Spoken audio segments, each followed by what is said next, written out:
मंचसपुर गांव का सबसे बुद्धिमान व्यक्ति था संपत। ऐसा गांव के लोगों का मानना था, क्योंकि उसके दूर के चाचा विदेश में रहते थे, जिसकी वजह से लोग हर मुश्किल में उसकी सलाह लेते थे। लेकिन हकीकत में वो जितने बड़े बड़े आइडिया लाता, उतनी ही बुरी तरह उन आइडियाज में फंसकर मुसीबत में पड़ जाता। ऐसे ही एक बार बारिश के मौसम में उसने रेडियो पर सुना, भयंकर गर्मी और लू की स्थिति को देखते हुए मौसम विभाग ने एडवाइजरी जारी किया, ज्यादा खतरा हो सकता है। तो अक्लमंदी दिखाते हुए सोचा कि क्यों ना गर्मी से पहले ही इंतजाम कर लूं। अबे अगर छतों पर मिट्टी डाल दे तो घर ठंडा हो जाएगा भाई। अरे वाह, हम घर को शेर की गुफा की तरह बना देंगे यार। संपत ने खुद अपने घर की छत पर 10 बोरी मिट्टी डलवा दी। लेकिन अगले ही दिन तेज बारिश हो गई। मिट्टी गीली होकर घर के अंदर गिरने लगी। चारों तरफ कीचड़ ही कीचड़ नजर आने लगा। अबे यार, आइडिया अच्छा था यार, बस बारिश ने धोखा दे दिया। सर्दियों के बाद जल्दी ही गर्मियों का मौसम भी आ गया। गर्मी के कारण गांव में पानी का संकट था। नल सूख चुके थे, कुएं का जल स्तर नीचे चला गया था और तालाब भी उबल रहा था। गांव वाले बूंद बूंद पानी बचाकर रखते थे, लेकिन संपत को तो अपनी बुद्धिमानी दिखानी थी। गांव के बुजुर्ग रामलाल काका अपनी खाट पर लेटे हुए पसीना पसीना हो रहे थे।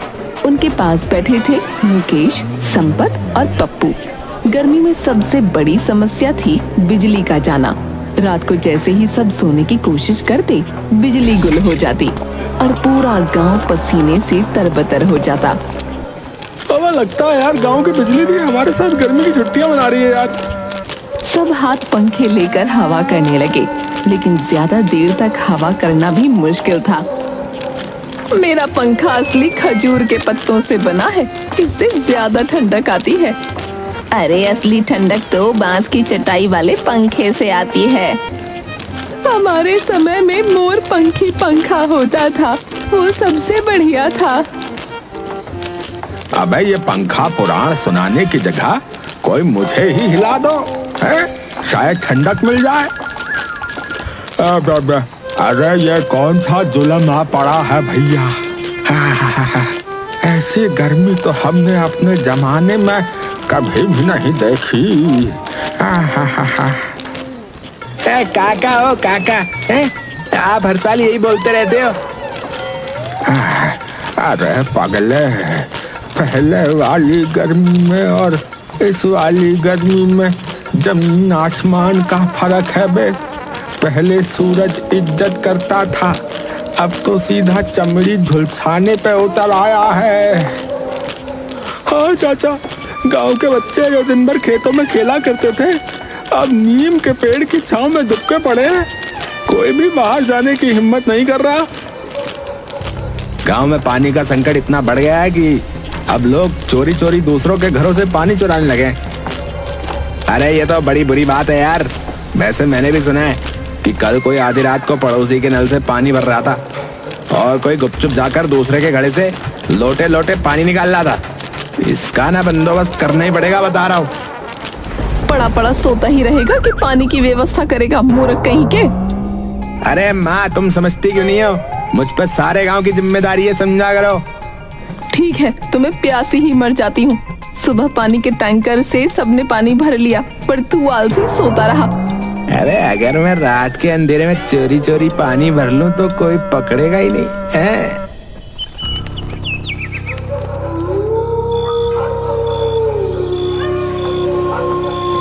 रात के समय संपत दबे पांव मोहन काका के घर पहुंचा, जहां एक बड़ा सा मटका रखा था। उसने धीरे से लोटा डाला ही था कि अचानक संपत का पैर फिसला और वो मटके के साथ खुद भी फिसलकर कीचड़ में गिर पड़ा। अरे कौन है रे? गांव वाले लालटेन लेकर बाहर आ गए। जैसे ही उन्होंने कीचड़ से सने संपत को देखा, उसे चोर समझकर ढूंढने लगे। अरे अरे मोरी भैया, कमर टूट गई रे। अरे ये तो अपना संपत है, तू यहाँ क्या कर रहा है रे?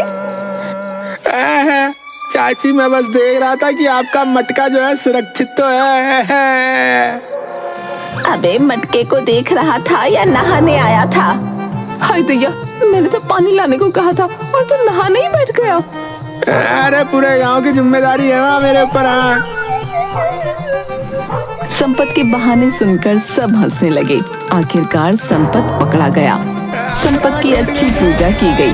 दूसरी तरफ कुछ ही दिनों बाद ऐसी गर्मी में गांव की बिजली भी कट हो गई।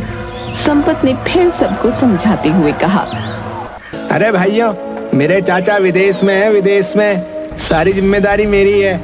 ऐसे मौकों पर विदेशी सरकार के खिलाफ आवाज उठाते हैं। तो देर किस बात की है संपत, चलो आज ही चलते हैं। उसकी अगुवाई में सभी गांव वाले झुंड बनाकर बिजली ऑफिस पहुंचे और बिजली बाबू के खिलाफ नारे लगाने लगे। ए बिजली विभाग मुर्दाबाद मुर्दाबाद, ए बिजली विभाग मुर्दाबाद मुर्दाबाद। लेकिन संपत को जब महसूस हुआ कि नारों से कुछ नहीं होगा, तो निर्णय लिया कि बिजली दफ्तर के बाहर धरना दिया जाएगा। अगले दिन सुबह सुबह गांव की महिलाएं, बच्चे और बुजुर्ग बिजली दफ्तर के बाहर जमा हो गए।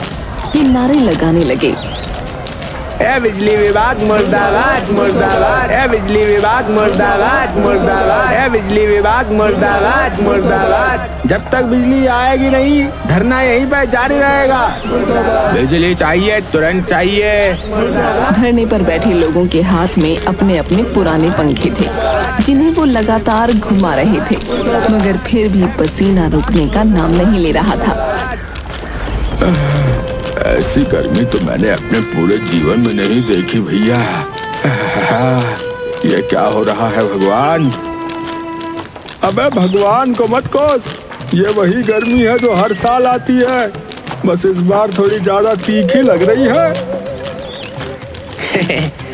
इस बार सूरज को लगता है किसी ने लाल मिर्च खिला दिया है। सभी ठहाका मारकर हंस पड़े। गर्मी से बचने के लिए सबने फैसला किया कि कहीं ठंडी जगह ढूंढी जाए। गांव के पुराने पीपल के पेड़ के नीचे जाने की योजना बनी। सब पीपल के पेड़ के नीचे पहुंचे और जैसे ही बैठे, तभी ऊपर से एक कौवा उड़कर मुखिया बुंदेल सिंह के सिर पर बीट कर गया। अरे ये क्या बदतमीजी है? कौवा भी जानता है कि गर्मी में दिमाग गर्म रहता है, फिर भी शरारत कर रहा है। मुखिया जी, ये तो शुभ संकेत है। कहते हैं जिस पर कौवा बीट कर दे उसकी किस्मत चमक जाती है। लो, कर दी तुम पर बीट। इसका मतलब अब मुखिया बुंदेल सिंह की किस्मत खुलेगी। बिजली आएगी, भाग्य खुलेगा भाई। सब ठहाका लगाकर हंसने लगे। लेकिन कुछ ही देर में भीषण गर्मी से धरने पर बैठे सबको ठंडे पानी की तलब लगी। गांव का कुआं सूख चुका था और तालाब में केवल कीचड़ बचा था।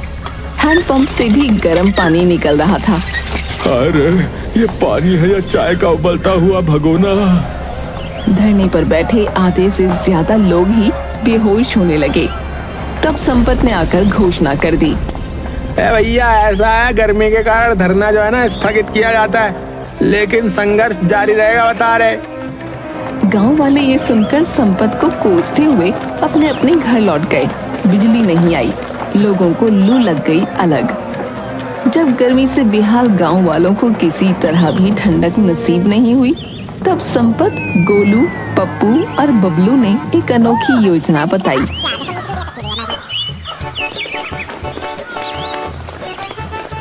ये देखो भाई, शहर में लोग ना फ्रिज में ठंडा शरबत बनाते हैं, समझे? लेकिन संपत बेटा, अब बिजली तो है नहीं गांव में। अरे काका, ये पूरे गांव की जिम्मेदारी है मुझ पे, समझे? कुछ तो सोचना ही पड़ेगा ना, भला आप लोगों को ऐसे कैसे छोड़ सकते हैं? संपत ने फिर गांव को ठंडा शरबत उपलब्ध कराने के लिए एक अनोखी योजना बनाई। काका, क्यों ना तालाब को शरबत से भर दिया जाए, इससे लोगों को राहत मिलेगी। पर ये कैसे हो सकता है बेटा? मेरे चाचा विदेश में रहते हैं, वो जब गर्मी पड़ती है ना, तो वो अपने तालाबों को शरबत से भर देते हैं, फिर आनंद ही आनंद हो जाता है। मुझे लगता है अगर नींबू पानी को शरबत बना सकता है तो तालाब के पानी को भी शरबत बना देगा। वाह, बिल्कुल बिल्कुल सही कहा, बिल्कुल। पूरा तालाब नींबू पानी बन जाएगा, हैं? संपत ने सच में 50 नींबू तालाब में निचोड़ दिए, जिससे पानी का स्वाद तो नहीं बदला, लेकिन तालाब में रहने वाली मछलियां मरने लगीं। अरे संपत, तू तालाब में शरबत बनाने आया था या मछलियों का कब्रिस्तान बनाने रे? बेटा, कुछ तो दिमाग लगाया कर, है? तुझ पर जो है सबकी जिम्मेदारी है। आखिर तेरे चाचा यूं ही तो विदेश नहीं चले गए, उनका खून है तू। उन्हीं की तरह बुद्धिमानी के उपाय लगाया कर। लगता है चाचा कुछ गड़बड़ हो गई। चाचा ये देसी मछलियां को समझती नहीं है, विदेशी मछलियां तो आराम से शरबत पीती हैं। इसी बीच ललिता ताई की बेटी छबीली की शादी होने वाली थी। छबीली संपत को बहुत पसंद करती थी, पर बेचारा चुप रहता था। एक दिन जब गर्मी में ताई की बेटी को लड़के वाले देखने आए, तब ताई बोली, बेटा, इस गांव की जिम्मेदारी तेरी है। इस गर्मी में कल घर मेहमान आ रहे हैं और बिजली भी कटी हुई है। बेटा तू ही कुछ कर, बात छबीली के रिश्ते की है। अरे वाला, ये भी कोई कहने की बात है ताई, है? तू चिंता न कर, सब हो जाएगा। संपत ने मेहमानों की व्यवस्था गांव के मुख्यालय में कर दी और चारों तरफ मोटे पर्दे लगा दिए। बाहर चलने वाली तेज लू के कारण हॉल के गीले पर्दे हवा से ठंडे हो गए। अंदर भी हाथ से खींचने वाले पंखे लगवाए गए थे, जिनके कारण मेहमानों को कुछ परेशानी न हुई। तब लड़का बोला, बापू, मैं तो कहूँ कि कुछ दिन यहीं रुक जाते हैं, ठंडी ठंडी हवा में। कम से कम सोने को मिल रहा है, वरना ये ठाठ अपने गांव में कहाँ है।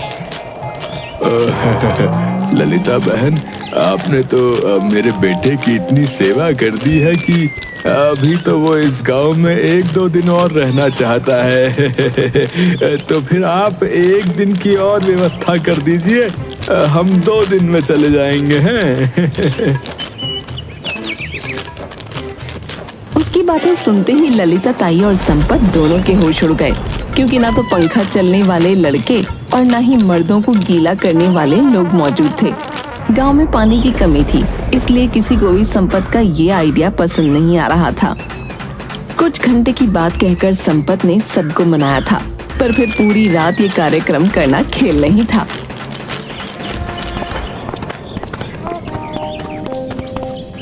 अरे बेटा संपत, अब क्या होगा? कहीं बेटे की शादी टूट तो नहीं जाएगी? कुछ करना होगा। अरे ललिता बहन, ये भी तो सोचो। एक तो गांव वालों ने बेटे की शादी के नाम पर अपने घर से थोड़ा थोड़ा पानी दिया था ताकि कुछ घंटे गुजर जाएं। अब पूरी रात के लिए भला वो पानी कहाँ से देंगे? हे राम, फिर तो ये रिश्ता टूटा ही समझो। अरे ललिता, बगल में लड़का और शहर में ढिंडोरा वाली बात क्यों करती हो?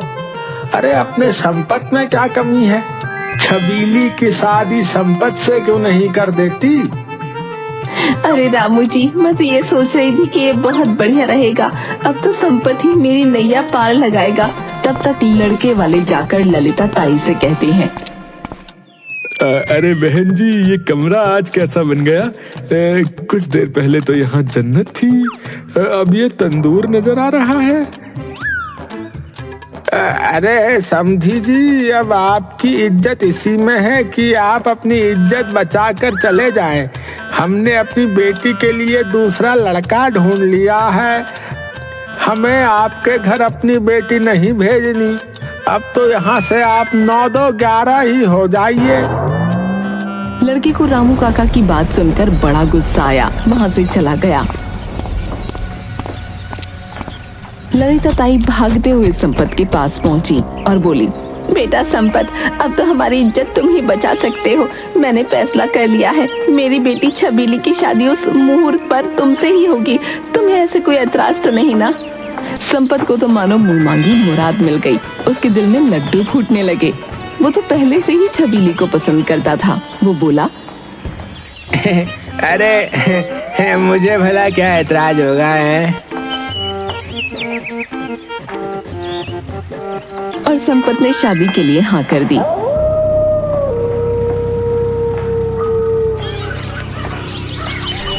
और शादी वाले दिन बारात निकलने से पहले संपत के चाचा ने माथे से पसीना पोंछते हुए गरजते हुए कहा,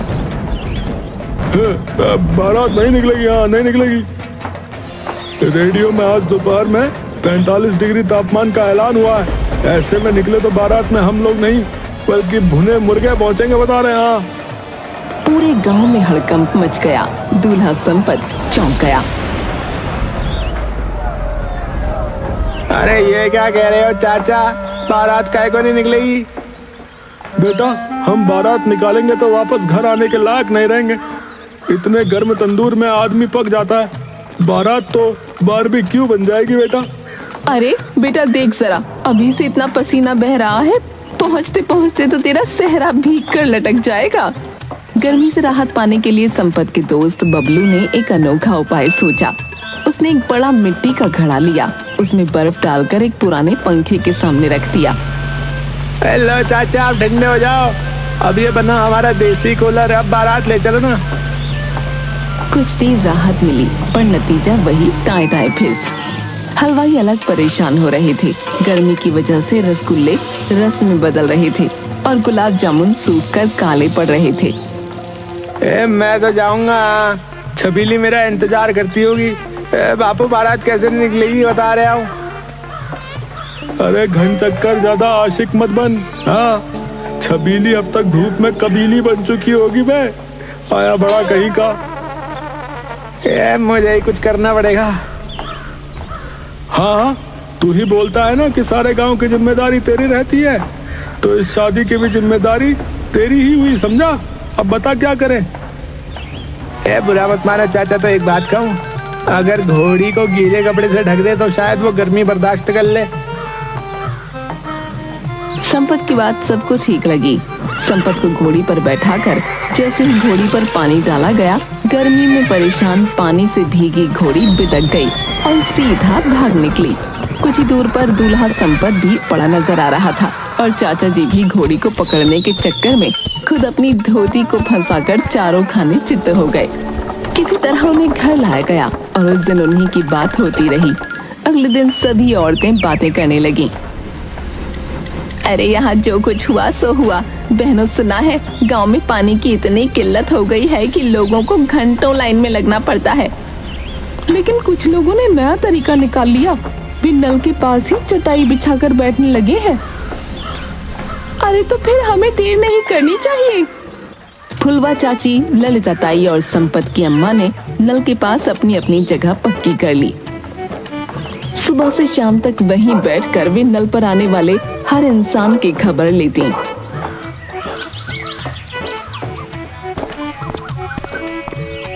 अरे ललिता, कल तूने 2 बाल्टी पानी भरा था, आज फिर आ गई।